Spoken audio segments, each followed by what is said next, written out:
और एक और बड़ी और अहम खबर दे दें आपको। प्रयागराज में 5 अफराद की मौत के मामले में 5 लाशों की पोस्टमार्टम रिपोर्ट आ गई है।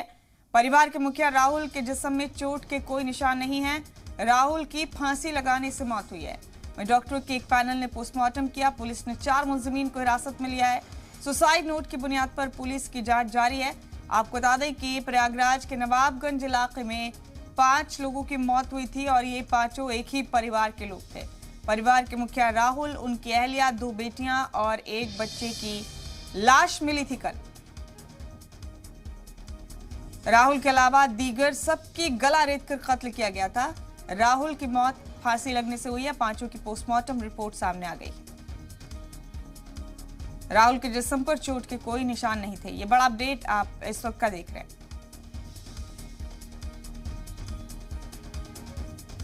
प्रयागराज के नवाबगंज इलाके से कल ये दिल दहला देने वाली वारदात सामने आई थी। एक ही परिवार के 5 लोग घर में मुर्दा पाए गए थे। 4 की गला रेतकर कत्ल किया गया था और परिवार के मुखिया राहुल फांसी के फंदे पर लटका हुआ मिला था।